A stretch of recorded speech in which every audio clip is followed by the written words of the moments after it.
ನಿಮ್ಮ ಡಾಕ್ಟರ್ ವಿಶೇಷ ಕಾರ್ಯಕ್ರಮಕ್ಕೆ ಸ್ವಾಗತ. ನಾನು ವಿಸ್ಮಿತಾ ಬೆಳ್ಳಿಯಪ್ಪ. ಒತ್ತಡದ ಜೀವನ, ಬದಲಾಗ್ತಾ ಇರುವ ಜೀವನ ಶೈಲಿ, ಜನರಿಗೆ ನೂರಾರು ಆರೋಗ್ಯ ಸಮಸ್ಯೆ. ಯಾವ ಸಮಸ್ಯೆಗೆ ಯಾವ ಚಿಕಿತ್ಸೆ ಅನ್ನೋದೇ ದೊಡ್ಡ ಚಿಂತೆ. ಇಂತಹ ಸಮಸ್ಯೆ ಇರೋರಿಗೆ ಒಂದೇ ವೇದಿಕೆಯಲ್ಲಿ ಸಿಗುತ್ತೆ ಉತ್ತರ. ಇದೇ TV9ನ ವಿಶೇಷ ಕಾರ್ಯಕ್ರಮ ನಿಮ್ಮ ಡಾಕ್ಟರ್.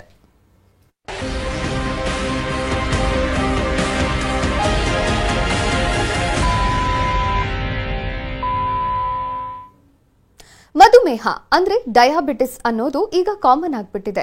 ಗ್ರಾಮೀಣ ಪ್ರದೇಶದ ಜನರಿಗಿಂತ ನಗರ ಪ್ರದೇಶದಲ್ಲಿ ವಾಸಿಸುವ ಜನರು ಸಕ್ಕರೆ ಕಾಯಿಲೆಗೆ ತುತ್ತಾಗ್ತಿದ್ದಾರೆ. ಒಮ್ಮೆ ಈ ರೋಗಕ್ಕೆ ತುತ್ತಾದ್ರೆ ನಿಜಕ್ಕೂ ಬದುಕಿನುದ್ದಕ್ಕೂ ರೋಗಗಳ ಜೊತೆ ಜೀವನ ನಡೆಸಬೇಕು. ಇದರ ಜೊತೆಗೆ ನರರೋಗದಿಂದಲೂ ಸಾಕಷ್ಟು ಜನ ಬಳಲ್ತಾ ಇದ್ದಾರೆ. ಮಧುಮೇಹ ಅಪಾಯಕಾರಿ ರೋಗವಾದರೂ ಭಯ ಪಡೋ ಅವಶ್ಯಕತೆ ಇಲ್ಲ. ಸರಿಯಾದ ಮುನ್ನೆಚ್ಚರಿಕೆ ತೆಗೆದುಕೊಂಡ್ರೆ ಡಯಾಬಿಟಿಸ್ನಿಂದ ದೂರವಿರಬಹುದು. ಜೊತೆಗೆ ಪರಿಣಾಮಕಾರಿಯಾದ ಚಿಕಿತ್ಸೆಗೆ ಒಳಗಾದ್ರೆ ಮಧುಮೇಹಿಗಳು ನೆಮ್ಮದಿಯ ಜೀವನ ನಡೆಸಬಹುದು. ಇನ್ನು ಮಧುಮೇಹಕ್ಕೆ ಹೋಮಿಯೋಪತಿಯಲ್ಲಿರುವ ಚಿಕಿತ್ಸೆಗಳೇನು ಅನ್ನೋದನ್ನ ತಿಳಿಸಿಕೊಡೋದಕ್ಕೆ ನಮ್ಮ ಜೊತೆಗೆ ಹೋಮಿಯೋಕೇರ್ ಇಂಟರ್ನ್ಯಾಷನಲ್ನ ವೈದ್ಯರಾದಂಥ ಡಾಕ್ಟರ್ ರಶ್ಮಿ ಇದ್ದಾರೆ.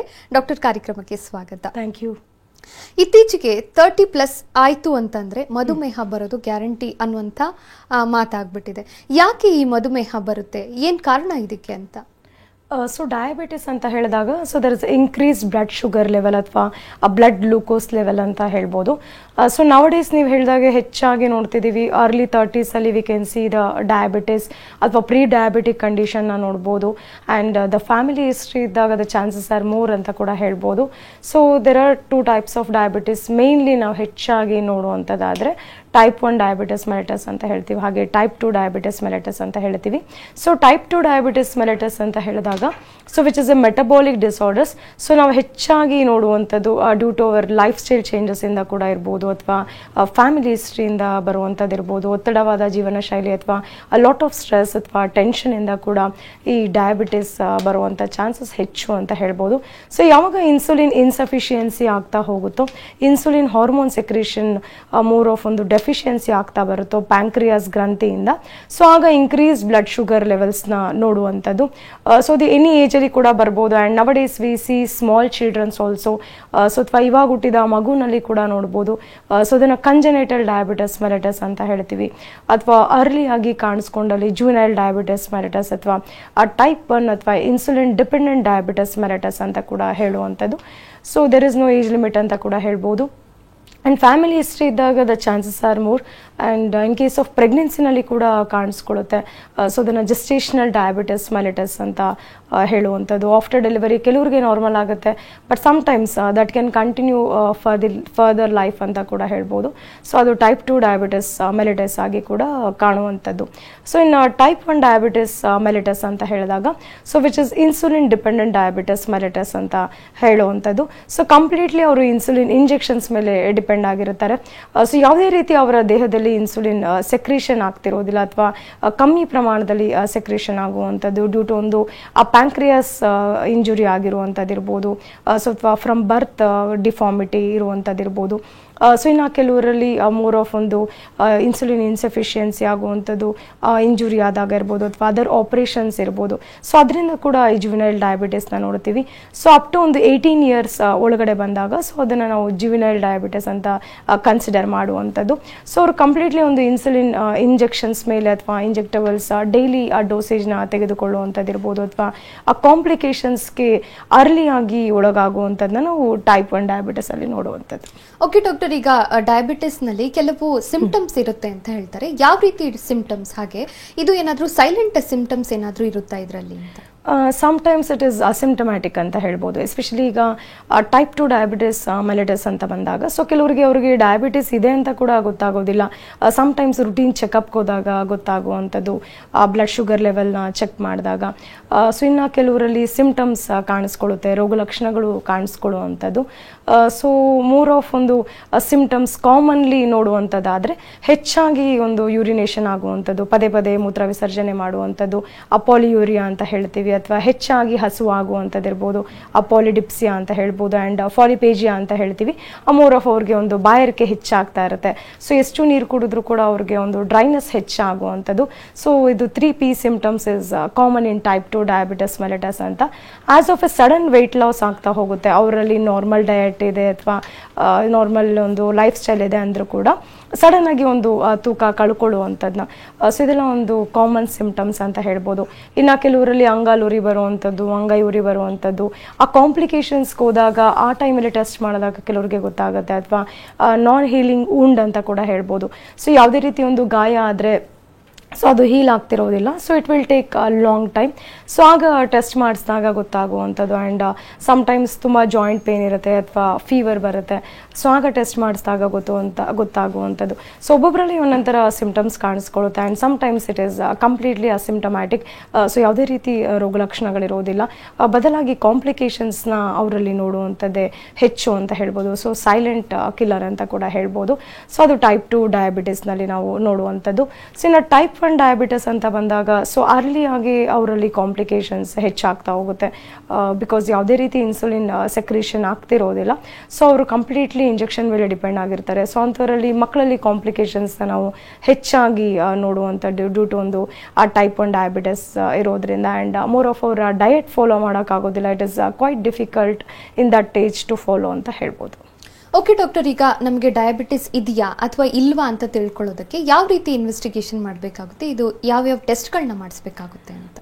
ಸೊ ಇನಿಷಿಯಲ್ ಆಗಿ ಮೋರ್ ಆಫ್ ಈಗ ಬ್ಲಡ್ ಇನ್ವೆಸ್ಟಿಗೇಷನ್ಸ್ ಅಂತ ಬಂದಲ್ಲಿ ಸೊ ಅವರಿಗೆ ಸೈನ್ಸ್ ಆ್ಯಂಡ್ ಸಿಂಪ್ಟಮ್ಸ್ ಕಾಣಿಸ್ತಿದೆ ಅಥವಾ 40+ ಏಜ್ ಗ್ರೂಪ್ ಏನಿದೆ ಸೊ ರುಟೀನ್ಲಿ ಚೆಕಪ್ ಮಾಡ್ಕೊಳ್ಳುವಂಥದ್ದು ಉತ್ತಮ ಅಂತ ಹೇಳ್ಬೋದು. So in that case empty ಸ್ಟಮಕಲ್ಲಿ ಟೆಸ್ಟ್ ಮಾಡಿಸುವಂಥದ್ದು, ಫಾಸ್ಟಿಂಗ್ ಬ್ಲಡ್ ಶುಗರ್ ಅಂತ ಹೇಳ್ತೀವಿ, and post prandial blood sugar ಅಂತ ಹೇಳ್ಬೋದು, that is after the food value ತೊಗೊಳ್ಳುವಂಥದ್ದು, ಆ್ಯಂಡ್ HbA1c ಅಂತ ಹೇಳ್ತೀವಿ. ಯಾವಾಗ ಈಗ ವೇರಿಯೇಷನ್ಸ್ ಆಗ್ತಾ ಇರುತ್ತೆ ಅವ್ರಿಗೆ ಫಾಸ್ಟಿಂಗಲ್ಲಿ ಅಥವಾ ಪೋಸ್ಟ್ ಪ್ರಾಂಡಿನಲ್ ನಲ್ಲಿ, ಸೊ ಆಗ HbA1c ಅಥವಾ ಗ್ಲೈಕೋಸಿಲೇಟೆಡ್ ಹಿಮೋಗ್ಲೋಬಿನ್ ಅಂತ ಹೇಳ್ತೀವಿ. ಸೊ ಅದೊಂದು 3 months ಅಪ್ ಟು 4 months ರೀಡಿಂಗ್ನ ಕೊಡುವಂಥದ್ದು. ಸೊ ಆ ಟೆಸ್ಟ್ನ ಮಾಡುವಂಥದ್ದು. ಸೊ ಇದು ಒಂದು ರುಟೀನ್ ಚೆಕಪ್ ಅಂತ ಹೇಳ್ಬೋದು. And sometimes if it is necessary other ಆರ್ಗನ್ಸಿಗೆ ಕೂಡ ಅಫೆಕ್ಟ್ ಆಗ್ತಿದೆ, ಸೊ ಅವರಲ್ಲಿ ಕಿಡ್ನಿ ಸಮಸ್ಯೆ ಕಂಡು ಬರ್ತಿದೆ ಅಥವಾ ಇನ್ಫೆಕ್ಷನ್ಸ್ ಹೆಚ್ಚಾಗ್ತಿದೆ ಅಂತ ಹೇಳಿದಾಗ ಕಂಪ್ಲೀಟ್ ಬ್ಲಡ್ ಕೌಂಟ್ ಇರ್ಬೋದು, ಅಥವಾ ಮೋರ್ ಆಫ್ ಒಂದು ESR ಇರ್ಬೋದು, ರೀನಲ್ ಫಂಕ್ಷನ್ ಟೆಸ್ಟ್ ಇರ್ಬೋದು, ಲಿವರ್ ಫಂಕ್ಷನ್ ಟೆಸ್ಟ್ ಇರ್ಬೋದು, ಆ್ಯಂಡ್ ಸಮ್ಟೈಮ್ಸ್ ಕೊಲೆಸ್ಟ್ರಾಲ್ ಕೂಡ ಡಯಾಬಿಟಿಸ್ ಜೊತೆಗೆ ಹೆಚ್ಚಾಗಿ ಇರುವಂಥದ್ದು ಅಂತ ಹೇಳ್ಬೋದು. So in that case lipid profile ಕೂಡ ಮಾಡಿಸುವಂಥದ್ದು. ಓಕೆ ಡಾಕ್ಟರ್, ಒಬ್ರು ಕಾಲರ್ ಇದ್ದಾರೆ, ಕೊಡಗಿನಿಂದ ರಫೀಕ್ ಅಂತ ಕರೆ ಮಾಡಿದ್ದಾರೆ. ನಮಸ್ತೆ ರಫೀಕ್ ಅವರೇ. ಮೇಡಮ್ ನಮಸ್ತೆ. ನಾನು ಬಿದ್ದುಬಿಟ್ಟು ಕಾಲು ಇದಾಗಿದೆ, ಆಪರೇಷನ್ ಆಗಿದೆ, ಸರ್ಜರಿ ಆಗಿದೆ ಮೇಡಮ್. ಓಕೆ. ಅಂತಂದ್ರೆ ಈಗ 1.5 ತಿಂಗಳಾಯ್ತು, ಈಗ ನಡಿಲಿಕ್ಕೆ ಆಯ್ತಿಲ್ಲ, ಕಾಲೆಲ್ಲ ಏನಂತ ಹೇಳಿದ್ರೆ ಒಂದು ಗಟ್ಟಿಯಾಗಿ ತರ ಇದೆ ಮೇಡಮ್. ಓಕೆ. ಏನಂತ ಹೇಳಿದ್ರೆ ಈಗ ನಡಿಬೇಕು ಅಂತ ಹೇಳಿದ್ರೆ ನಿಮ್ಮ ಇದು ನೋಡಿದಾಗ ನಿಮ್ಮ ಇದು ಒಂದು ತೊಂದರೆ ಇಲ್ವಾ ಅಂತ ನನಗೆ ಅನ್ಸ್ತದೆ. ಅಂತ ಹೇಳಿದ್ರೆ ನಾವು ಬಡವರು ಏನಂತ ಹೇಳಿದ್ರೆ ಏನೆಲ್ಲೋ ಖರ್ಚು ಸಾಲ ಎಲ್ಲ ಮಾಡ್ಬಿಟ್ಟು ಆಪರೇಷನ್ ಅದು ಇದೆಲ್ಲ ಮ್ಯಾಂಗ್ಳೂರಲ್ಲಿ ಹೆಗಡೆ ಆಸ್ಪತ್ರೆಯಲ್ಲಿ ಮಾಡಿದ್ದು ಮೇಡಮ್. ಈಗ ಅದು ಪರವಾಗಿಲ್ಲ, ಒಣಗಿದೆ, ಆದ್ರೂ ಈಗ ಕಾಲಲ್ಲೊಂದು ಗಟ್ಟಿ ತರ ಒಂದು ನಡಿಲಿಕ್ಕೆ ಆಗಲ್ಲ ಮೇಡಮ್. ಓಕೆ. ಸೊ ನಿಮ್ಗೆ ಇಂಜುರಿ ಲಿವರ್ ಪ್ರಾಬ್ಲಮ್ ಇದೆ ಸ್ವಲ್ಪ, ನಾನು ಎಣ್ಣೆ ಹಾಕ್ತೀನಿ, ಅದರಿಂದ ಲಿವರ್ಗೆ ತೊಂದರೆ ಬಂದಿದೆ. Okay, fine. ನೋಡಿ, ನಿಮ್ಮ ಸಿಂಪ್ಟಮ್ಸ್ ಏನಿದೆ, ಹೀಲಿಂಗ್ ಆಗ್ತಾ ಇಲ್ಲ, ಕಾಲು ಗಟ್ಟಿ ಇದೆ ಅಥವಾ ಲಿವರ್ ಪ್ರಾಬ್ಲಮ್ ಇದೆ ಅಂತ ಹೇಳ್ತಿದ್ದೀರಾ. ಸೊ ನಿಮ್ಮ ರಿಪೋರ್ಟ್ಸ್ ಕೂಡ ನೋಡಬೇಕಾಗತ್ತೆ. ಸೊ ಏನು ತೊಂದರೆ ಇದೆ ಅಂತ ಡೀಟೇಲ್ಸ್ ಆಗಿ ಖಂಡಿತ ನಿಮಗೆ ಹೋಮಿಯೋಪತಿನಲ್ಲಿ ಪರಿಹಾರ ಸಿಗುತ್ತೆ. ಸೊ ಕಂಪ್ಲೀಟ್ ಕೇಸ್ ಹಿಸ್ಟ್ರಿ ಆಗಬೇಕು. ಸೊ ಆ್ಯಂಡ್ ಯಾವ ಕಾರಣದಿಂದ ನಿಮಗೆ ಈ ಥರ ಆಗಿದೆ, ಸೊ ಯಾಕೆ ಹೀಲಿಂಗ್ ಡಿಲೇ ಆಗ್ತಿದೆ, ಸೊ ಇದೆಲ್ಲ ನೋಡಬೇಕಾಗತ್ತೆ. ಸೊ ಒಂದ್ಸರಿ ನಿಮ್ಮ ರಿಪೋರ್ಟ್ಸ್ ಜೊತೆಗೆ ನಿಯರೆಸ್ಟ್ ಬ್ರಾಂಚ್ನ ವಿಸಿಟ್ ಮಾಡಿ ಖಂಡಿತ ಸೂಕ್ತ ಪರಿಹಾರ ತಿಳಿಸ್ಕೊಡ್ಬೋದು. ಧನ್ಯವಾದ ರಫೀಕ್ ಅವರೇ ಕರೆ ಮಾಡಿದ್ದಕ್ಕೆ. ಡಾಕ್ಟರ್, ಈಗ ಗರ್ಭಿಣಿಯರಲ್ಲಿ ಈ ಮಧುಮೇಹ ಅನ್ನುವಂಥದ್ದು ಕಾಣಿಸ್ಕೊಳ್ಳುತ್ತೆ. ಇದು ಬಂದಾಗ ಹುಟ್ಟುವ ಮಗುಗೆ ಏನಾದರೂ ತೊಂದರೆ ಆಗುತ್ತಾ ಅಂತ, ಇದು ಕಂಟಿನ್ಯೂ ಆಗುತ್ತಾ ಅಂತ? ನೀವು ಹೇಳಿದಾಗೆ ನವಡೇಸ್ ಹೆಚ್ಚಾಗಿ ನಾವು ನೋಡ್ತೀವಿ gestational diabetes mellitus. So usually ಒಂದು 3rd ಟ್ರೈಮಿಸ್ಟರ್ ಅಥವಾ 4th ಟ್ರೈಮಿಸ್ಟರ್, ಸೊ ಆ ಟೈಮಲ್ಲಿ ಚೆಕ್ ಮಾಡಿದಾಗ ಸೊ ಅವರಲ್ಲಿ ಶುಗರ್ ಲೆವೆಲ್ ಹೆಚ್ಚಾಗಿರುವಂಥದ್ದು ಗೊತ್ತಾಗುತ್ತೆ. ಸೊ ಹಲವಾರು ಕಾರಣಗಳಿಂದ ಇದಾಗ್ಬೋದು. And it is quite common in pregnancy to see sugar levels rise ಆಗುವಂಥದ್ದು ಬಿಕಾಸ್ ಆಫ್ ಒಂದು ಎಕ್ಸೆಸಿವ್ ವೆಯ್ಟ್ ಗೇನ್ ಆಗೋದ್ರಿಂದ, ಆ್ಯಂಡ್ ಬೇಬಿ ಗ್ರೋತ್ಗೆ ಎಕ್ಸೆಸಿವ್ ಒಂದು ನ್ಯೂಟ್ರಿಯೆಂಟ್ಸ್ ಬೇಕಾಗಿರೋದ್ರಿಂದ. ಸೊ ಮೋರ್ ಆಫ್ ಒಂದು ಶುಗರ್ ಲೆವೆಲ್ಸ್ ಕೂಡ ಕೆಲವರಲ್ಲಿ ಹೆಚ್ಚಾಗಿ ನೋಡ್ಬೋದು, ಅಥವಾ ಪ್ರೀ ಬೇಸ್ ಕಂಡೀಷನ್ಸ್ ಅಂತ ಕೂಡ ಹೇಳ್ತೀವಿ. So before planning for pregnancy ಅಥವಾ ಕನ್ಸೆಪ್ಷನ್ಗೆ ಪ್ಲಾನ್ ಮಾಡೋದಕ್ಕೆ ಮುಂಚೆ ಸೊ ಅವರ ಶುಗರ್ ಲೆವೆಲ್ಸ್ ನಾರ್ಮಲ್ ಇದೆಯಾ ಅಥವಾ ಥೈರಾಯ್ಡ್ ಲೆವೆಲ್ಸ್ ನಾರ್ಮಲ್ ಇರುವಂಥದ್ದು, ಇನ್ನು HP ನಾರ್ಮಲ್ ಇರುವಂಥದ್ದು, ಸೊ ಇದೆಲ್ಲ ಒಂದು ನೋಡ್ಕೊಳ್ಬೇಕಾಗತ್ತೆ. ಸೊ ಒನ್ಸ್ ಅವರು ಡಯಾಬಿಟಿಕ್ ಆದರೆ ಇನ್ ಕೇಸ್ ಆಫ್ ಪ್ರೆಗ್ನೆನ್ಸಿನಲ್ಲಿ ಕಾಂಪ್ಲಿಕೇಶನ್ಸ್ ಹೆಚ್ಚಾಗುವಂಥದ್ದು, ಪ್ರಿಮೆಚೂರ್ ಡೆಲಿವರಿ ಆಗುವಂಥದ್ದು ಇರ್ಬೋದು, ಅಥವಾ ಸೊ ಕೆಲವರಿಗೆ ಆಫ್ಟರ್ ಡೆಲಿವರಿ ಆದಮೇಲೂ ಕೂಡ ಶುಗರ್ ಲೆವೆಲ್ಸ್ ಹಾಗೆ ಕಂಟಿನ್ಯೂ ಆಗುವಂಥದ್ದು if it is untreated. So ಕೆಲವರಲ್ಲಿ ಕಾಂಪ್ಲಿಕೇಶನ್ಸ್ ಆಗುತ್ತೆ, ಮೋರ್ ಆಫ್ ಒಂದು ಬಿಗ್ ಬೇಬಿ ಆಗುವಂಥದ್ದು, ಆ ಮಗು ವೇಟ್ ತುಂಬ ಜಾಸ್ತಿ ಇರುತ್ತೆ ಹುಟ್ಟಿದಾಗಲೇ, ಆ್ಯಂಡ್ ಆಗಲೇ ಒಂದು ಶುಗರ್ ಲೆವೆಲ್ ಜಾಸ್ತಿ ಆಗ್ಬೋದು, ಅಥವಾ ಹೈಪೋಗ್ಲೈಸೆಮಿಕ್ ಕಂಡೀಷನ್ಸ್ ಅಂತ ಹೇಳ್ತೀವಿ, ಸಡನ್ ಆಗಿ ಆ ಶುಗರ್ ಲೆವೆಲ್ಸ್ ಮಗುನಲ್ಲಿ ಕೂಡ ಲೋ ಆಗ್ಬೋದು if it is uncontrolled in the mother. So ಹಾಗಾಗಿ ಅವರಲ್ಲಿ ನೋಡಬೇಕಾಗತ್ತೆ ಎವ್ರಿ ಟೈಮ್ ಚೆಕಪ್ ಮಾಡಿದಾಗ, ಆ್ಯಂಡ್ ಫ್ಯಾಮಿಲಿ ಹಿಸ್ಟ್ರಿ ಇದ್ದಾಗ ಸೊ ಡೆಫಿನೆಟ್ಲಿ ಕೇರ್ ಮಾಡುವಂಥದ್ದು, and diet and life style ಇರ್ಬೋದು, ಅಥವಾ ಒಂದು ರೆಗ್ಯುಲರ್ ವಾಕಿಂಗ್ ಇರ್ಬೋದು, ಎಕ್ಸಸೈಸ್ ಇರ್ಬೋದು. ಸೊ ಪ್ರೆಗ್ನೆನ್ಸಿನಲ್ಲಿ ಎಷ್ಟು ಮಟ್ಟಿಗೆ ಮಾಡುವಂಥದ್ದು, ಸೊ ಅದನ್ನೆಲ್ಲ ಅವ್ರಿಗೆ ಅಡ್ವೈಸ್ ಮಾಡುವಂಥದ್ದು. ಮೋರ್ ಆಫ್ ಒಂದು ಥರ್ಡ್ ಟ್ರೈಮಿಸ್ಟ್ರಲ್ಲಿ ಡಿಟೆಕ್ಟ್ ಆದಾಗ ಸೊ ಅವರ ಫುಡ್ಡಲ್ಲಿ ಕಂಟ್ರೋಲ್ ತೊಗೊಳ್ಳುವಂಥದ್ದು ತುಂಬ ಇಂಪಾರ್ಟೆಂಟ್ ಆಗುತ್ತೆ. ಸೊ ಇಲ್ಲ ಅಂದಾಗ ಅರ್ಲಿ ಒಂದು ಡೆಲಿವರಿ ಆಗುವಂಥದ್ದು ಇರ್ಬೋದು, ಅಥವಾ ಹೈಪರ್ ಟೆನ್ಷನ್ ಜಾಸ್ತಿ ಆಗುವಂಥದ್ದು, ಪ್ರೀ ಎಕ್ಲಾಂಪ್ಷಿಯಾ ಅಥವಾ ಎಕ್ಲಾಂಪ್ಷಿಯಾ, ಸೊ ಈ ಥರ ಕಂಡೀಷನ್ಸ್ನ ಹೆಚ್ಚಾಗಿ ನೋಡ್ತೀವಿ. ಸೊ ಹಾಗಾಗಿ ಒಂದು ಜೆಸ್ಟೇಷನಲ್ ಡಯಾಬಿಟಿಸ್ ಮೆಡಿಸಿನ್ಸ್ ಇದ್ದಾಗ ಖಂಡಿತ homeopathic medicines are very safe ಅಂತ ಹೇಳ್ಬೋದು. ಸೊ ಸಮ್ಟೈಮ್ಸ್ ಅವ್ರಿಗೆ ಒಂದು ಕಲ್ಪನೆ ಇರುತ್ತೆ, ಮೋರ್ ಆಫ್ ಒಂದು ಮಿಸ್ಬಿಲೀಫ್ ಅಂತಲೇ ಹೇಳ್ಬೋದು. ಸೊ ಮೆಡಿಸಿನ್ಸ್ ತೊಗೊಂಡ್ರೆ ಮಗುಗೆ ಎಲ್ಲ ಹಾರ್ಮ್ ಆಗುತ್ತೋ, ಸೊ ಆ ಥರ ಕೆಲವರು ಮೆಡಿಸಿನ್ಸ್ ಕೂಡ ತೊಗೊಂಡಿರೋದಿಲ್ಲ. ಸೊ ಇನ್ ದಟ್ ಕೇಸ್ ಅವ್ರಿಗೆ ಅರ್ಲಿ ಆಗಿ ಡಿಟೆಕ್ಟ್ ಆಗಿದೆ, ಶುಗರ್ ಲೆವೆಲ್ಸ್ ಕಂಟ್ರೋಲ್ ಬರ್ತಿಲ್ಲ, ಸೊ ಆ ಟೈಮಲ್ಲಿ ಅರ್ಲಿ ಆಗಿ ಹೋಮಿಯೋಪತಿ ಮೆಡಿಸಿನ್ಸ್ ಕೂಡ ಯೂಸ್ ಮಾಡುವಂಥದ್ದು. ಓಕೆ ಡಾಕ್ಟರ್, ಈಗ ಚಿಕ್ಕ ಮಕ್ಕಳಲ್ಲೂ ಕೂಡ ಡಯಾಬಿಟಿಸ್ ಕಾಣಿಸ್ಕೊಳ್ಳುತ್ತೆ, ಏನ್ ಕಾರಣ ಅದಕ್ಕೆ? ಅವರಿಗೆ ಡಯಟ್ ಮಾಡಕ್ಕಂತೂ ಆಗಲ್ಲ, ಅವ್ರಿಗೆ ಯಾವ ರೀತಿ ಚಿಕಿತ್ಸೆಯನ್ನು ಕೊಡಿಸಬಹುದು ಅಂತ? ಸೊ ಜುವಿನಲ್ ಡಯಾಬಿಟಿಸ್ ಅಥವಾ ಟೈಪ್ 1 ಡಯಾಬಿಟಿಸ್ ಮೆಲಿಟಸ್ ಅಂತ ಹೇಳಿದಾಗ ಸೊ ಅವರಲ್ಲಿ ಯಾವುದೇ ರೀತಿ ಒಂದು ಇನ್ಸುಲಿನ್ ಪ್ರೊಡಕ್ಷನ್ ಆಗ್ತಿರೋದಿಲ್ಲ. So completely they have to depend on outside source of insulin, injectables ಮೇಲೆ ಡಿಪೆಂಡ್ ಆಗಿರ್ತಾರೆ. ಸೊ ಆ ಟೈಮಲ್ಲೇ ಅವರು ಇಂಜೆಕ್ಷನ್ಸ್ ತೊಗೊಳ್ಬೇಕು ಕಂಟಿನ್ಯೂ ಆಗಿ. ಸೊ ಇಲ್ಲಾಂದರೆ ಶುಗರ್ ಲೆವೆಲ್ಸ್ ಕಂಟ್ರೋಲ್ ಬರ್ತಿರೋದಿಲ್ಲ. ಸೊ ಅಥವಾ ಕಾಂಪ್ಲಿಕೇಶನ್ಸ್ ಹೆಚ್ಚಾಗಿ ಅವರು ಫೇಸ್ ಮಾಡ್ತಾರೆ. ಸೊ ಅರ್ಲಿಯಾಗಿ ಒಂದು ಡಯಾಬಿಟಿಕ್ ನೆಫ್ರೋಪತಿ ಆಗುವಂಥದ್ದಿರ್ಬೋದು, ಅಥವಾ ಕಣ್ಣಲ್ಲಿ ತೊಂದರೆ ಬರುವಂಥದ್ದಿರ್ಬೋದು. ಸೊ ಇನ್ನು ಒಂದು ಡಯಾಬಿಟಿಕ್ ಫುಟ್ ಅಂತ ಹೇಳ್ತೀವಿ. ಸೊ ಈಗ ಹಲವಾರು ಕಾಂಪ್ಲಿಕೇಶನ್ಸ್ಗೆ ಒಳಗಾಗ್ತಾರೆ. ಸೊ ಅಂಥವರಲ್ಲಿ ಡಯಟ್ ಕೂಡ ಫಾಲೋ ಮಾಡೋಕ್ಕಾಗೋದಿಲ್ಲ. It is quite difficult in the children ಅಂತ ಹೇಳ್ಬೋದು. ಸೊ ಹೋಮಿಯೋಪತಿ ಮೆಡಿಸಿನ್ಸ್ನ ಇಂಜೆಕ್ಟಬಲ್ಸ್ ಜೊತೆಗೆ ತಗೊಳ್ಳುವಂಥದ್ದು. ಸೊ ಇದರಿಂದ ಶುಗರ್ ಲೆವೆಲ್ಸ್ ಕೂಡ ಕಂಟ್ರೋಲ್ ಬರುತ್ತೆ, and complications can be prevented ಅಂತ ಹೇಳ್ಬೋದು. ಡಾಕ್ಟರ್, ಈಗ ನಾವು ಡಯಾಬಿಟಿಸ್ ಬಗ್ಗೆ ಮಾತಾಡ್ತಾ ಇದ್ವಿ. ಡಯಾಬಿಟಿಸ್ ಏನಾದರೂ ನಾವು ಅದನ್ನ ನಿರ್ಲಕ್ಷ್ಯ ಮಾಡಿದ್ರೆ ಅದರಿಂದ ಯಾವ ರೀತಿ ತೊಂದರೆಗಳು ಆಗ್ತವೆ ಅಂತ, ಯಾವ ರೀತಿ ಕಾಂಪ್ಲಿಕೇಶನ್ಸ್ಗಳು ಎದುರಾಗ್ತವೆ ಅಂತ? ಸೊ ಹಲವಾರು ಕಾಂಪ್ಲಿಕೇಶನ್ಸ್ನ ನೋಡ್ಬೋದು, ಆ್ಯಂಡ್ ಸಮ್ಟೈಮ್ಸ್ ನೆಗ್ಲಿಜೆನ್ಸಿ ಕೂಡ ಮಾಡ್ತಾರೆ. ನಮ್ಮಲ್ಲಿ ಕ್ಲಿನಿಕಲ್ಲಿ ಬಂದಾಗ ಪೇಷಂಟ್ಸ್ಗೆ ಸೊ ಅವರಲ್ಲಿ ಹಿಸ್ಟ್ರಿ ಕೇಳಿದಾಗ ಮೋರ್ ದೆನ್ ಒಂದು 4 to 5 ಇಯರ್ಸಿಂದ ಡಯಾಬಿಟಿಕ್ ಇರ್ತಾರೆ. ಸೊ ಆದರೂ ಆನ್ ಇರ್ರೆಗ್ಯುಲರ್ ಮೆಡಿಕೇಶನ್ಸ್ ಅಂತಲೇ ಹೇಳ್ಬೋದು. ಸೊ ಕರೆಕ್ಟಾಗಿ ಮೆಡಿಸಿನ್ಸ್ ತೊಗೊಳ್ತಿರೋದಿಲ್ಲ, ಅವರು ಹೈಪರ್ ಗ್ಲೈಸಿಮಿಕ್ಸ್ನ ತೊಗೊಳ್ತಿರೋದಿಲ್ಲ. ಸೊ ಮೋರ್ ಆಫ್ ಅವರ ಡಯಟಲ್ಲಿ ಕೆಲವರು ಕಂಟ್ರೋಲ್ ಮಾಡ್ಕೊಳ್ತಿರ್ತಾರೆ, ಬಟ್ ಆದರೂ ಕೂಡ HbA1c ಲೆವೆಲ್ಸ್ ಜಾಸ್ತಿ ಇರುತ್ತೆ. ಸೊ ಇನ್ನು ಕೆಲವರಲ್ಲಿ ಅನ್ಕಂಟ್ರೋಲ್ ಡಯಾಬಿಟಿಸ್ ಅಂತ ಕೂಡ ನೋಡ್ತೀವಿ. ಸೊ ಅವ್ರು ಯಾವುದೇ ರೀತಿ ಡಯಟ್ ಮಾಡಿದ್ರು ಅಥವಾ ಮೆಡಿಕೇಶನ್ಸ್ ತಗೊಂಡ್ರು ಕೂಡ ಸೊ ಅವರಲ್ಲಿ ಆ ಶುಗರ್ ಲೆವೆಲ್ಸ್ ಕಂಟ್ರೋಲ್ ಆಗಿರೋದಿಲ್ಲ. ಸೊ ಮೋರ್ ಆಫ್ ಫಾಸ್ಟಿಂಗ್ ಅಲ್ಲೇ more than 500 ಇರುವಂಥದ್ದಿರ್ಬೋದು, ಅಥವಾ PPBS ಜಾಸ್ತಿ ಇರುವಂಥದ್ದಿರ್ಬೋದು. ಸೊ ಇನ್ನು ಸಡನ್ ಆಗಿ ಅವರು ಕುಸಿದು ಬೀಳುವಂಥದ್ದು, ಅಥವಾ ಮೋರ್ ಆಫ್ ಒಂದು ಸುಸ್ತಾಗುವಂಥದ್ದು, ಸಡನ್ ಆಗಿ ಸ್ವೆಟ್ ಬರುವಂಥದ್ದಿರ್ಬೋದು. ಶುಗರ್ ಲೆವೆಲ್ ಸಡನ್ ಆಗಿ ಕೂಡ ಲೋ ಆಗ್ಬೋದು. So in case of uncontrol diabetes ಅಂತ ಹೇಳ್ತೀವಿ. ಸೊ ಅದನ್ನು ಹೈಪೋಗ್ಲೈಸಿಮಿಕ್ ಕಂಡೀಷನ್ಸ್ ಅಲ್ಲಿ ನೋಡುವಂಥದ್ದು. So in that case definitely ಅವರ ಫುಡ್ ಆ್ಯಂಡ್ ಲೈಫ್ ಸ್ಟೈಲಲ್ಲಿ ಸರಿ ಮಾಡ್ಕೊಳ್ಬೇಕಾಗತ್ತೆ. ಫ್ರೀಕ್ವೆಂಟ್ ಮೀಲ್ಸ್ನ ತೊಗೊಳ್ಳುವಂಥದ್ದು, ಸ್ಪ್ಲಿಟ್ ಮೀಲ್ಸ್ ಅಂತ ಹೇಳ್ತೀವಿ. Instead of going for 3 meals, so they can split into 5 ಅಂತ ಕೂಡ ಹೇಳ್ಬೋದು. ಸೊ ಇದರಿಂದ ಅವ್ರಿಗೆ ಸಡನ್ ಆಗಿ ಶುಗರ್ಸ್ ಲೋ ಕೂಡ ಆಗೋದಿಲ್ಲ. ಹೆಚ್ಚಾಗಿ ನಾವು ಹೈಪೋಗ್ಲೈಸೆಮಿಕ್ ಕಂಡೀಷನ್ಸ್ನ ನೋಡ್ತೀವಿ. ಇದರಿಂದ ಸಡನ್ ಆಗಿ ಗಿಡ್ಡಿನೆಸ್ ಆಗ್ಬೋದು, ಅನ್ಕಾನ್ಷಿಯಸ್ನೆಸ್ ಆಗ್ಬೋದು, ಇದನ್ನು ಕೂಡ ನೋಡುವಂಥದ್ದು. And main complications of diabetics ಅಂತ ಬಂದಾಗ ಸೊ ಹೆಚ್ಚಾಗಿ ನಾವು ಡಯಾಬಿಟಿಕ್ ನೆಫ್ರೋಪತಿನ ನೋಡ್ತೀವಿ. ಸೊ ಕಿಡ್ನಿನಲ್ಲಿ ಎಫೆಕ್ಟ್ ಆಗುವಂಥದ್ದು, ಇದರೊಂದು ಅಕ್ಯೂಟ್ ರೀನಲ್ ಫಂಕ್ಷನಲ್ಲಿ, ಅಥವಾ ಕೆಲವರಿಗೆ ಕ್ರಾನಿಕ್ ಕಿಡ್ನಿ ಡಿಸೀಸ್ ಅಂತ ಹೇಳ್ತೀವಿ. ಎಸ್ಪೆಷಲಿ ಡಯಾಬಿಟಿಕ್ ಕಂಡೀಷನ್ಸಲ್ಲಿ ಹೆಚ್ಚಾಗಿ ನೋಡುವಂಥದ್ದು ಬಿಕಾಸ್ ಆಫ್ ಮೋರ್ ಮೆಡಿಕೇಶನ್ಸ್ ಇರ್ಬೋದು, ಅಥವಾ ಅವರ ಲೈಫ್ ಸ್ಟೈಲ್ ಚೆನ್ನಾಗಿರೋದಿಲ್ಲ, ಲಾಟ್ ಆಫ್ ಸ್ಟ್ರೆಸ್ ಅಥವಾ ಟೆನ್ಷನ್ ಇರ್ಬೋದು. ಆ್ಯಂಡ್ ತುಂಬ ವರ್ಷದಿಂದ ಡಯಾಬಿಟಿಕ್ ಇದ್ದಾರೆ, ಆ ಮೆಡಿಕೇಶನ್ಸ್ ತೊಗೊಳ್ತಿದ್ದಾರೆ, ಕಂಟ್ರೋಲ್ ಆಗ್ತಿಲ್ಲ ಅಂದಾಗಲೂ ಕೂಡ so it can affect the kidneys ಅಂತ ಹೇಳ್ಬೋದು. ಸೊ ಕೆಲವರು ಡಯಾಲಿಸಿಸ್ ಕೂಡ ಹೋಗಿರ್ತಾರೆ, ಅಥವಾ ಆ ಮೆಡಿಕೇಶನ್ಸ್ ಅದಕ್ಕೋಸ್ಕರ ಕೂಡ ಶುರು ಮಾಡಿರ್ತಾರೆ. ಸೊ ಆದರೂ ಕೂಡ ಶುಗರ್ ಲೆವೆಲ್ಸ್ ಕಂಟ್ರೋಲ್ ಬರ್ತಿರೋದಿಲ್ಲ. ಸೊ ಅಂಥವರು ಕೂಡ ಹೋಮಿಯೋಪತಿಕ್ ಮೆಡಿಸಿನ್ಸ್ ಅದ್ರ ಜೊತೆಗೆ ಆಪ್ಟ್ ಮಾಡುವಂಥದ್ದು. ಆ್ಯಂಡ್ ಅದರ್ ಕಾಂಪ್ಲಿಕೇಶನ್ಸ್ ಅಂತ ಹೇಳಿದಾಗ ಸೊ ಡಯಾಬಿಟಿಕ್ ರೆಟಿನೋಪತಿ ಅಂತ ಹೇಳ್ತೀವಿ, ಅಂದರೆ ಕಣ್ಣಲ್ಲಿ ತೊಂದರೆ ಆಗುವಂಥದ್ದು, ಅರ್ಲಿಯಾಗಿ ಬ್ಲರ್ನೆಸ್ ಆಗುವಂಥದ್ದು, ಪೊರೆ ಬರುವಂಥದ್ದು, ಗ್ಲೂಕೋಮಾ ಅಂತ ಹೇಳ್ತೀವಿ, ಮೋರ್ ಆಫ್ ಒಂದು ಶುಗರ್ ಲೆವೆಲ್ಸ್ ಹೆಚ್ಚಾದಾಗ ಸೊ ಅದರಿಂದ ಅರ್ಲಿಯಾಗಿ ಕಣ್ಣಿನಲ್ಲಿ ಪೊರೆ ಬರುವಂಥದ್ದು ಇರ್ಬೋದು, ಅಥವಾ ರೆಟಿನಲ್ ಬ್ಲಡ್ ವೆಸಲ್ಸ್ ಎನ್ಲಾರ್ಜ್ಮೆಂಟ್ ಆಗುವಂಥದ್ದು, ಡಯಾಬಿಟಿಕ್ ರೆಟಿನೋಪತಿ ಅಂತ ಹೇಳ್ತೀವಿ. ಸೊ ಇನ್ ದಟ್ ಕೇಸ್ ಅವರು ಅರ್ಲಿಯಾಗಿ ಆಪ್ರೇಷನ್ ಕೂಡ ಹೋಗಿರ್ತಾರೆ. ಸೊ ಆ ಥರ ಕಾಂಪ್ಲಿಕೇಶನ್ಸ್ ಕೂಡ ಹೆಚ್ಚಾಗಿ ಆಗುವಂಥದ್ದು. ಸೊ ಇನ್ನು ಡಯಾಬಿಟಿಕ್ ಫುಟ್ನ ನೋಡ್ಬೋದು, ಅಥವಾ ಮೋರ್ ಆಫ್ ಒಂದು ನಾನ್ ಹೀಲಿಂಗ್ ಅಲ್ಸರೇಷನ್ಸ್ನ ನೋಡುವಂಥದ್ದು. ಸೊ ಉಂಡಾದರೂ ಕೂಡ ಅವ್ರಿಗೆ ಹೀಲಿಂಗ್ ಡಿಲೇ ಆಗುತ್ತೆ, ಸೊ ಆ ಭಾಗ ಕೊಳಿತಾ ಬರ್ಬೋದು. ಸೊ ಇದನ್ನು ನೆಕ್ರೋಸಿಸ್ ಅಂತ ಹೇಳ್ತೀವಿ. ಆ ಬ್ಲಡ್ ಸರ್ಕ್ಯುಲೇಷನ್ ಚೆನ್ನಾಗಿ ಆಗ್ತಿರೋದಿಲ್ಲ, ಅಥವಾ ಕೆಲವ್ರಿಗೆ ಆ ಭಾಗನ ತೆಗೆಯುವಂಥ ಒಂದು ಪ್ರಸಂಗ ಕೂಡ ಬರ್ಬೋದು. ಮೋರ್ ಆಫ್ ಒಂದು ಆಂಪಿಟೇಷನ್ ಆಫ್ ದಿ ಲಿಂಬ್ ಅಂತ ಕೂಡ ಹೇಳ್ಬೋದು. ಸೊ ಆ ಭಾಗ ಕುಳಿತಾ ಬಂದಾಗ ಸೊ ಅದು ಕೂಡ ಅನ್ಕಂಟ್ರೋಲ್ಡ್ ಡಯಾಬಿಟಿಸ್ ಮೆಲಿಟಸಲ್ಲಿ ನೋಡುವಂಥದ್ದು. ಡಯಾಬಿಟಿಕ್ ಫುಟ್ ಅಥವಾ ನೆಕ್ರೋಸಿಸ್ ಆದಾಗ ಹೆಚ್ಚಾಗಿ ನಾವು ಈ ಕಂಡೀಷನ್ಸ್ನ ನೋಡ್ಬೋದು. ಇನ್ನು ಕಾಂಪ್ಲಿಕೇಶನ್ಸ್ನ ನಾವು ಹೆಚ್ಚಾಗಿ ನೋಡಿದಾಗ ನರಗಳ ದೌರ್ಬಲ್ಯ ಕೂಡ ಆಗುವಂಥದ್ದು. ಡಯಾಬಿಟಿಕ್ ಮೋರ್ ಆಫ್ ಒಂದು ನರ್ವಲ್ಲಿ ಕೂಡ ಎಫೆಕ್ಷನ್ ಆಗುವಂಥದ್ದು ಇರ್ಬೋದು, ಅಂಗಾಲು ಉರಿ ಬರುವಂಥದ್ದು ಅಥವಾ ಅಂಗೈ ಉರಿ ಬರುವಂಥದ್ದು ಇರ್ಬೋದು. ಇನ್ನು ಕೆಲವರಿಗೆ ಆ ಸೆನ್ಸೇಷನ್ ಕೂಡ ಗೊತ್ತಾಗ್ತಿರೋದಿಲ್ಲ. ಒಂದು ಸ್ಟ್ರಾಂಗ್ ಆಬ್ಜೆಕ್ಟ್ ಬ್ರಿಕ್ ಮಾಡಿದಾಗ ಅಥವಾ ನೀಡಲ್ ಸೆನ್ಸೇಷನ್ ಇಟ್ಟಾಗಲೂ ಕೂಡ ಅವ್ರಿಗೆ ಗೊತ್ತಾಗ್ತಿರೋದಿಲ್ಲ. ಲಾಸ್ ಆಫ್ ಸೆನ್ಸೇಷನ್ಸ್ ಅಂತ ಹೇಳ್ತೀವಿ, ಇದು ನರ್ವ್ಸಲ್ಲಿ ಆಗುವಂಥದ್ದು. ಅದನ್ನು ಹೆಚ್ಚಾಗಿ ಪೆರಿಫೆರಲ್ ನ್ಯೂರೋಪತಿನಲ್ಲಿ ನೋಡ್ಬೋದು, ಅಥವಾ ಡಯಾಬಿಟಿಕ್ ನ್ಯೂರೋಪತಿ ಕಂಡೀಷನ್ಸಲ್ಲಿ ಕೂಡ ನೋಡುವಂಥದ್ದು. ಸೊ ಅವರಲ್ಲಿ ಹಲವಾರು ಮೆಡಿಕೇಶನ್ಸ್ನ ಯೂಸ್ ಮಾಡ್ತಿರ್ತಾರೆ, ಎಕ್ಸ್ಟರ್ನಲ್ ಅಪ್ಲಿಕೇಶನ್ಸ್ನ ಹಾಕೊಳ್ತಿರುವಂಥದ್ದು ಇರ್ಬೋದು, ಅಥವಾ ಇಂಟರ್ನಲ್ ನರ್ವ್ ಸ್ಟ್ರೆಂಥನಿಂಗ್ ಮೆಡಿಸಿನ್ಸ್ ಕೂಡ ತಗೊಳ್ತಿರ್ತಾರೆ.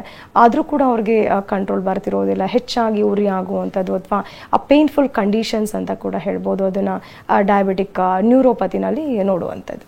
ಓಕೆ ಡಾಕ್ಟರ್, ನೀವು ಹೇಳಿದ್ರಿ ನರ ದೌರ್ಬಲ್ಯ ಕೂಡ ಎದುರಾಗಬಹುದು ಡಯಾಬಿಟಿಸ್ ಇದ್ರೆ ಅಂತ. ಈ ನರ ದೌರ್ಬಲ್ಯವನ್ನ ಕಡಿಮೆ ಮಾಡೋದು, ಕಂಟ್ರೋಲ್ ಮಾಡೋದು ಹೇಗೆ ಅಂತ, ಇದಕ್ಕೆ ಸಪ್ರೇಟ್ ಆಗಿ ಏನಾದರೂ ಮೆಡಿಕೇಶನ್ಸ್ ಇದೆಯಾ? ಸೊ ಹೆಚ್ಚಾಗಿ ನರ್ವ್ ಅಫೆಕ್ಷನ್ ಆದಾಗ ಸೊ ಮೇಲ್ಸ್ ಆ್ಯಂಡ್ ಫಿಮೇಲ್ಸಲ್ಲಿ ಹೆಚ್ಚಾಗಿ ಒಂದು ರೀಪ್ರೊಡಕ್ಟಿವ್ ಆರ್ಗನ್ಸಿಗೆ ಕೂಡ ಅಫೆಕ್ಟ್ ಆಗುತ್ತೆ. ಸೊ ಮೇಲ್ಸಲ್ಲಿ ನಾವು ಹೆಚ್ಚಾಗಿ ನೋಡುವಂಥದ್ದಾದರೆ ಅರ್ಲಿಯಾಗಿ ಅವರು 30 ಇಯರ್ಸಲ್ಲಿ ಡಯಾಬಿಟಿಕ್ ಆಗ್ತಾರೆ, ಪ್ರೀ ಡಯಾಬಿಟಿಕ್ ಕಂಡೀಷನ್ಸ್ ಇರುತ್ತೆ. ಸೊ ಇದರಿಂದ ಎರೆಕ್ಟೈಲ್ ಡಿಸ್ಫಂಕ್ಷನ್ ಆಗ್ಬೋದು, ಮೋರ್ ಆಫ್ ಒಂದು ಪ್ರಿಮೆಚೂರ್ ಎಜಾಕ್ಯುಲೇಷನ್ ಆಗುವಂಥದ್ದು, ಅಥವಾ ಶೀಘ್ರಸ್ಖಲನ ಆಗುವಂಥದ್ದು ಇರ್ಬೋದು, ಅಥವಾ ಸೆಕ್ಷುವಲ್ ಪ್ರಾಬ್ಲಮ್ಸ್ ಬರುತ್ತೆ, ಮೋರ್ ಆಫ್ ಒಂದು ಲಾಸ್ ಆಫ್ ಸೆಕ್ಷುವಲ್ ಲಿಬಿಡೋ ಅಥವಾ ಇಂಟ್ರೆಸ್ಟ್ ಅಂತ ಹೇಳ್ಬೋದು. ಸೊ ಅದ್ರ ಜೊತೆಗೆ ಅವ್ರಿಗೆ ಸ್ಪರ್ಮ್ ಪ್ರೊಡಕ್ಷನ್ ಕೂಡ ಕಮ್ಮಿ ಆಗ್ತಾ ಬರುತ್ತೆ. ಸೊ ಇದರಿಂದ ಒಂದು ಮೇಲ್ ಸ್ಟೆರಿಲಿಟಿ ಪ್ರಾಬ್ಲಮ್ನ ಕೂಡ ನೋಡ್ಬೋದು. ಆ್ಯಂಡ್ ಇನ್ ಕೇಸ್ ಆಫ್ ಫೀಮೇಲ್ಸಲ್ಲಿ ಕೂಡ ಎಗ್ ಗ್ರೋತ್ ಆಗೋದಿಲ್ಲ, ಎಸ್ಪೆಷಲಿ ಟೈಪ್ 1 ಡಯಾಬಿಟೀಸ್ ಅಫೆಕ್ಟ್ ಆಗಿದ್ದಾಗ ಸೊ ಅವರಲ್ಲಿ ಇನ್ಫರ್ಟಿಲಿಟಿ ಪ್ರಾಬ್ಲಮ್ನ ಹೆಚ್ಚಾಗಿ ನೋಡ್ತೀವಿ, ಬಂಜೆತನಕ್ಕೆ ಕಾರಣ ಆಗ್ಬೋದು. ಬಿಕಾಸ್ ಅಷ್ಟಾಗಿ ಎಗ್ ಗ್ರೋತ್ ಇರೋದಿಲ್ಲ, ಅಥವಾ ಇನ್ಸುಲಿನ್ ರೆಸಿಸ್ಟೆನ್ಸ್ ಆಗುತ್ತೆ. ಮೋರ್ ಆಫ್ ಒಂದು PCOD ಸಮಸ್ಯೆ ಬರೋದಾಗಲಿ, ಅಥವಾ ಈ ಥೈರಾಯ್ಡ್ ಸಮಸ್ಯೆ ಬರುವಂಥದ್ದಾಗಲಿ, again it is an hormonal imbalance ಅಂತ ಹೇಳ್ಬೋದು. ಸೊ ಅದ್ರ ಒಂದು ಇರ್ರೆಗ್ಯುಲರ್ ಸೈಕಲ್ಸ್ ಕೂಡ ಶುರು ಆಗುತ್ತೆ. ಅದರಿಂದ ಒಂದು ಬಂಜೆತನ ಕಾಡ್ಬೋದು ಆ ಫೀಮೇಲ್ಸಲ್ಲಿ ಹೆಚ್ಚಾಗಿ. ಆ್ಯಂಡ್ ರಿಪೀಟೆಡ್ ವೆಜೈನಲ್ ಇನ್ಫೆಕ್ಷನ್ಸ್ ಕೂಡ ಆಗ್ಬೋದು, ಮೋರ್ ಆಫ್ ಒಂದು ಲ್ಯುಕೋರಿಯಾ ಹೆಚ್ಚಾಗುವಂಥದ್ದು, ವೈಟ್ ಡಿಸ್ಚಾರ್ಜ್ ಹೆಚ್ಚಾಗುವಂಥದ್ದು ಇರ್ಬೋದು, ಅಥವಾ ಮೋರ್ ಆಫ್ ಒಂದು ವೆಜನೈಟಿಸ್ ಅಂತ ಹೇಳ್ತೀವಿ.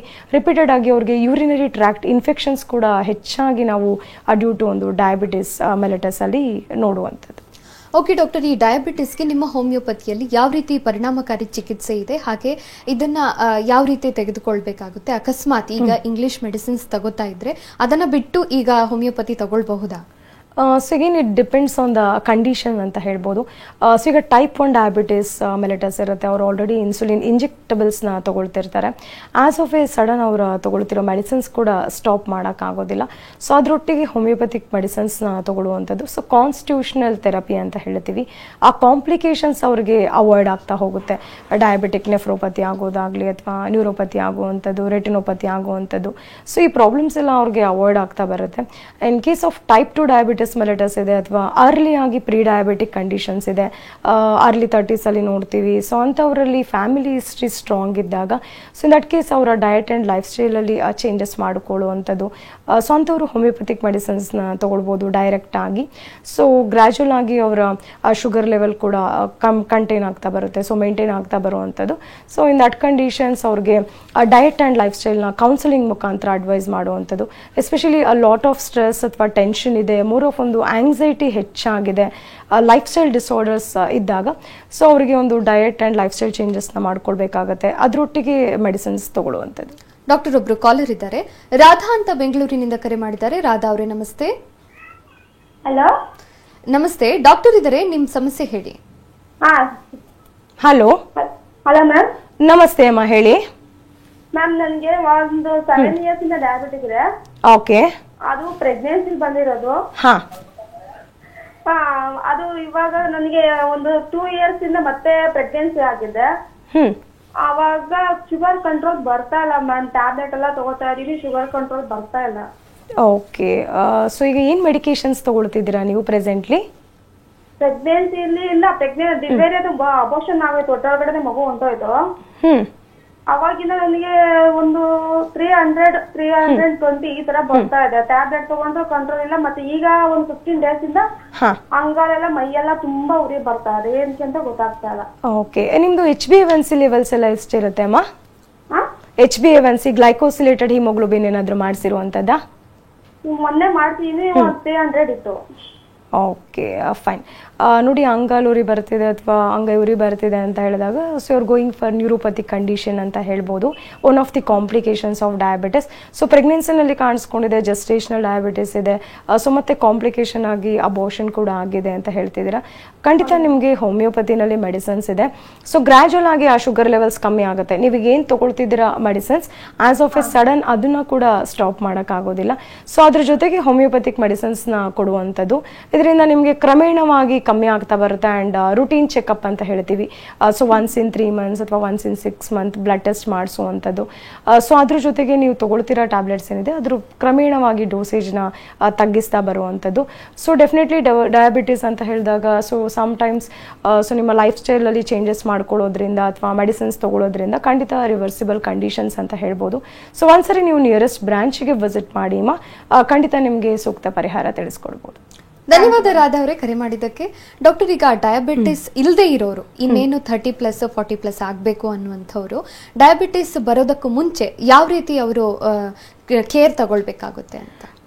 So as it is A life style disorder. ಹೆಚ್ಚಾಗಿ ಒಬೇಸ್ ಪೀಪಲಲ್ಲಿ ನಾವು ನೋಡ್ತೀವಿ, ತುಂಬ ತೂಕ ಜಾಸ್ತಿ ಆದಾಗ ಸೊ ಒಬೇಸಿಟಿಯಿಂದ ಐದರ್ ಅವ್ರಿಗೆ ಹೈಪೋಥೈರಾಯ್ಡಿಸಮ್ ಆಗುವಂಥದ್ದು ಅಥವಾ ಡಯಾಬಿಟಿಸ್ ಆಗುವಂಥದ್ದು ಅರ್ಲಿಯಾಗಿ ನಾವು ನೋಡ್ಬೋದು. So weight management is very important. And more of added sugar foods ಇರ್ಬೋದು ಅಥವಾ ಜಂಕ್ ಫುಡ್ನ ಹೆಚ್ಚಾಗಿ ತೊಗೊಳ್ತಾರೆ, ಪ್ರೊಸೆಸ್ಡ್ ಫುಡ್ ಇರ್ಬೋದು, ಬೆವರೇಜಸ್ ಇರ್ಬೋದು. ಸೊ ಇಂಥದ್ದನ್ನು ಹೆಚ್ಚಾಗಿ ತೊಗೊಳ್ತಿರ್ತಾರೆ. ಆ್ಯಂಡ್ ಮೋರ್ ಆಫ್ ಹ್ಯಾಬಿಟ್ಸ್ ಅಂತ ಹೇಳ್ತೀವಿ, ಎಸ್ಪೆಷಲಿ ಆಲ್ಕೋಹಾಲ್ ಫ್ರೀಕ್ವೆನ್ಸಿ ಆಗಿ ತೊಗೊಳ್ಳುವಂಥದ್ದು ಅಥವಾ ಸ್ಮೋಕಿಂಗ್ ಇರ್ಬೋದು, ಟೊಬ್ಯಾಕೊ ಚೂಯಿಂಗ್ ಇರ್ಬೋದು. ಸೊ ಇಂಥವರಲ್ಲಿ ಹೆಚ್ಚಾಗಿ ನಾವು ಅರ್ಲಿಯಾಗಿ ಟೈಪ್ 2 ಡಯಾಬಿಟಿಸ್ ಮೆಲಿಟಸ್ ಅಥವಾ ಪ್ರೀ ಡಯಾಬಿಟಿಕ್ ಕಂಡೀಷನ್ಸ್ನ ನೋಡುವಂಥದ್ದು. ಸೊ ಹ್ಯಾಬಿಟ್ಸ್ನ ಕಂಟ್ರೋಲ್ ಮಾಡುವಂಥದ್ದು ಇರ್ಬೋದು. ಆ್ಯಂಡ್ ರೆಗ್ಯುಲರ್ ಆಗಿ ವಾಕಿಂಗ್ ಇರ್ಬೋದು, ಎಕ್ಸಸೈಸ್ ಇರ್ಬೋದು. And nowadays we see more of stagnant life. ಒಂದೇ ಕಡೆ ಕುತ್ಕೊಂಡು ಕೆಲಸ ಮಾಡ್ತಿರ್ತಾರೆ. ಸೊ ಅವರಲ್ಲಿ ಯಾವುದೇ ರೀತಿ ಒಂದು ಆಕ್ಟಿವಿಟೀಸ್ ಇರೋದಿಲ್ಲ, ಸೊ ಎಕ್ಸಸೈಸ್ ಇರೋದಿಲ್ಲ. So at least 45 minutes per day physical ಆಕ್ಟಿವಿಟಿನ ಮಾಡ್ಕೊಳ್ಳುವಂಥದ್ದು. ಸೊ ಇನ್ನು ಆಫ್ಟರ್ ಒಂದು 40 ಬಂದಾಗ so definitely according to age so ಅವರ ಫುಡ್ ಆ್ಯಂಡ್ ಲೈಫ್ ಸ್ಟೈಲ್ ಚೇಂಜಸ್ನ ಮಾಡ್ಕೊಳ್ಬೇಕಾಗತ್ತೆ. ಕಾರ್ಬೋಹೈಡ್ರೇಟ್ಸ್ನ ಕಮ್ಮಿ ಪ್ರಮಾಣದಲ್ಲಿ ತೊಗೊಳ್ಳುವಂಥದ್ದು. ಸೊ ಮೈದಾ ಇರ್ಬೋದು, ಶುಗರ್ಸ್ ಇರ್ಬೋದು, ಆ್ಯಂಡ್ ರೈಸ್ ಐಟಮ್ ಇರ್ಬೋದು. ಸೊ ಇಂಥದ್ದನ್ನು ಕಮ್ಮಿ ಪ್ರಮಾಣದಲ್ಲಿ ತೊಗೊಳ್ಳುವಂಥದ್ದು. ಮೋರ್ ಆಫ್ ಒಂದು ಮಿಲೆಟ್ಸ್ ಪ್ರಿಫರ್ಡ್ ಡಯಟ್ ಅಂತ ಹೇಳ್ತೀವಿ. ಸೊ ಅದ್ರ ಜೊತೆಗೆ ವೈಟಮಿನ್ ಇ, ವೈಟಮಿನ್ ಸಿ ಇರ್ಬೋದು, ವೈಟಮಿನ್ ಎ ಇರ್ಬೋದು. ಸೊ ಆ ಮೈಕ್ರೋ ನ್ಯೂಟ್ರಿಯೆಂಟ್ಸ್ ಅಥವಾ ಸೊ ಆ ರಿಚ್ ಫುಡ್ ತೊಗೊಳೋದ್ರಿಂದ ಕಾಂಪ್ಲಿಕೇಶನ್ಸ್ ಕೂಡ ಅವಾಯ್ಡ್ ಆಗ್ಬೋದು. ಓಕೆ ಡಾಕ್ಟರ್, ಇಷ್ಟು ಹೊತ್ತು ಡಯಾಬಿಟಿಸ್ ಬಗ್ಗೆ ಬಹಳಷ್ಟು ಮಾಹಿತಿಯನ್ನು ತಿಳಿಸ್ಕೊಟ್ರಿ, ಹೇಗಿರಬೇಕು ಅನ್ನೋದನ್ನು ಕೂಡ ತಿಳಿಸ್ಕೊಟ್ರಿ. ಧನ್ಯವಾದಗಳು. Thank you.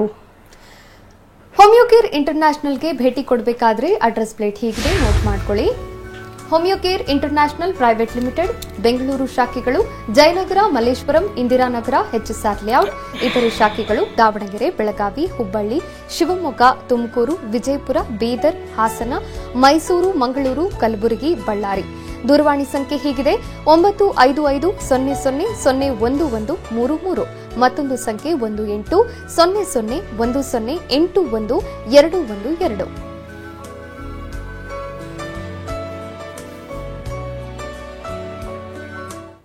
ಇದಾಗಿತ್ತು ಇವತ್ತಿನ ನಿಮ್ಮ ಡಾಕ್ಟರ್ ವಿಶೇಷ ಕಾರ್ಯಕ್ರಮ. ನಿರಂತರ ಸುದ್ದಿಗಾಗಿ ನೋಡ್ತಾ ಇರಿ TV9.